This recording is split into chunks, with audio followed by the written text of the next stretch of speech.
ও মা শোনো, কালকে কিন্তু আমি বন্ধুদের সাথে ঘুরতে যাব। আজকে বলে রাখলাম তোমাকে। কি বললি? আরেকবার বল। সামান্য ঘুরতে যাওয়ার কথাই তো বললাম, এতে এত রেগে যাওয়ার কি আছে? এই, তোর বয়স কত রে? ঘুরতে যাবি বন্ধুদের সাথে? সাহস তো মন্দ না। কোথাও যাওয়া হবে না, যা চুপচাপ গিয়ে ঘরে বস। ধুর, সবাই কি সুন্দর ঘুরতে যায় বন্ধুদের সাথে, আর এই এক আমি কোথাও ঘুরতে যেতে দেয় না আমাকে বন্ধুদের সাথে। এই মোনা, শোন তো একবার এদিকে। হ্যাঁ, বলো কি হয়েছে? পাশের বাড়ির মালতী কাকিমা তোর জন্য না একটা খুব ভালো ছেলে দেখেছে। তোর তো এমনিতে বিয়ের বয়সটা হয়েই গেছে, তাই এবার বিয়েটা তুই করে নে।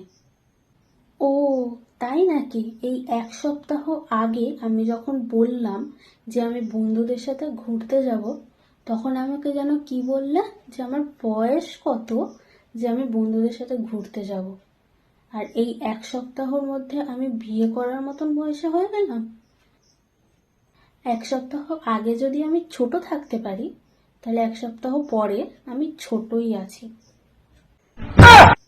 বন্ধুদের সাথে ঘুরতে যাওয়ার কথা বলার সময় আমি ছোট, আর বিয়ের কথা বলার সময় আমি অনেক বড়। আর ওই মুটকি মালতীর মেয়ে তো আমার থেকেও বড়। তো ছেলে যখন এতই ভালো, তো ওর সাথে বিয়ে দিক না। যত সব আমার কপালেই জোটে। উফ, বাবারে, মনে হচ্ছে যেন একটা ঝড় বয়ে গেল।